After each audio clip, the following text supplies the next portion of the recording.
And police confirming to Newzroom Afrika tonight that Orlando Pirates midfielder Thembinkosi Lorch has been arrested for allegedly assaulting his girlfriend. He appeared in the Midrand Magistrate's court today on charges of assault. It's claimed Lorch throttled his girlfriend. Our sports editor Mark Lewis is in studio with me, and we're going to be discussing this issue just a little bit further. Mark, firstly, give us context. Who is Thembinkosi Lorch? How big of a superstar in terms of the soccer world is he? Yeah, well, Kath, this is one of those stories that when you are able to confirm, you almost wish that it wasn't true. Firstly, because of how big of a fight South Africa is having against gender-based violence. And then secondly, because of what a hero Thembinkosi Lorch is to millions of South Africans. You mentioned, the name, and you asked about context. In those visuals we showed you there, he was the man that knocked Egypt out of the Africa Cup of Nations. If you recall this goal late in the game, there is Lorch scoring the goal that silenced 90,000 Egyptians in Egypt as South Africa progressed in the Africa Cup of Nations. He is a go-to man for South Africa. He is a go-to man for Orlando Pirates.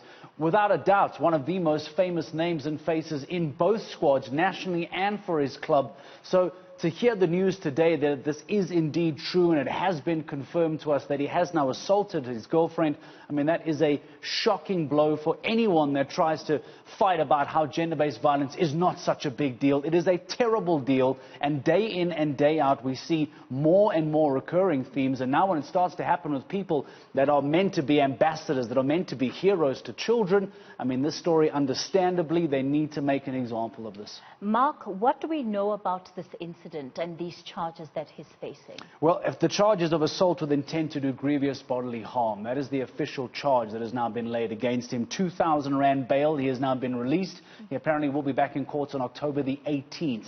That's what we've been told thus far. Of course, this is a developing story. More news will unveil itself as the rest of the evening and hopefully morning comes through. But for now, that is what we've been told, that the star player has officially been arrested for assaulting his girlfriend. 2,000 rand bail, and you can raise eyebrows at that in itself as well. 2,000 rand bail. He has now been released, and later next month will appear in court once again for further charges. Of course, with a case this big, one would expect that some of the clubs that Lorch plays for will say something. Have we heard anything? Nothing just yet. We've been trying to reach his club, Orlando Pirates. There's been no confirmation, or at least no word from them whatsoever.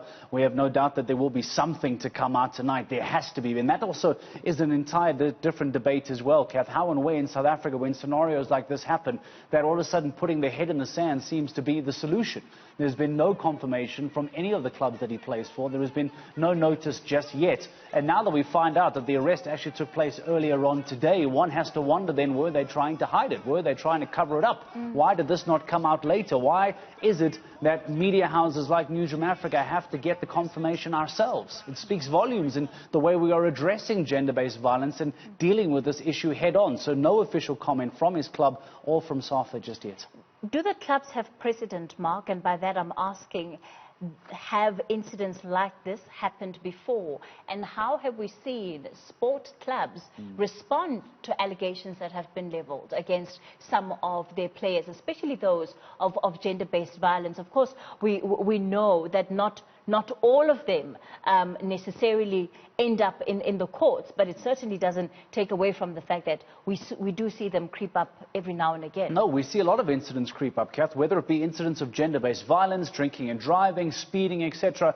Unfortunately, some might argue that, these men are human and they do make mistakes. Not that we could ever forgive a mistake like this when it comes to gender-based violence, but you are very right. There certainly have been incidents in the past that have taken place before, and you're right, seldom do they find themselves all the way in court. They often get settled, they often get brushed under the carpet, and what frustrates me more, and what will frustrate supporters of the fight against gender-based violence, is that despite the ABSA Premiership season wrapping up just this weekend, in fact, because of the extended season, because of COVID-19, the turnaround time now to the new season is very, very short. So I wonder now if in a couple of weeks' time, when the new season gets underway, if Lorch will be a part of that campaign. Will he then be made an example of? Will he then be arguably released from his club? Or will they try and buy some time to let this die down and then put him into the squad once again? Mark, I want you to look at this. This is a statement that we've just received received from Orlando Pirates tonight.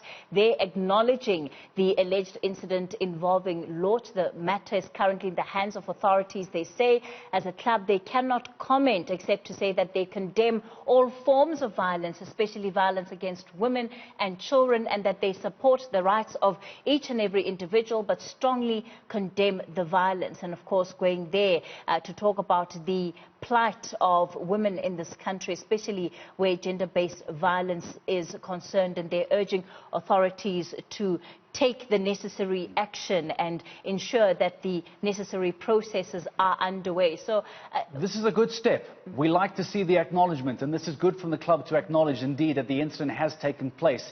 But this cannot end here. This is not enough. It cannot simply be a statement that then says there'll be no further comment. This now needs to be taken forward by the club, by the South African Football Association, move the story forward. And now that we have confirmed it from the club, let's see what the response will be from the league, from the player, from the clubs as well, to show that you are indeed serious about what you're putting in that statement. All right.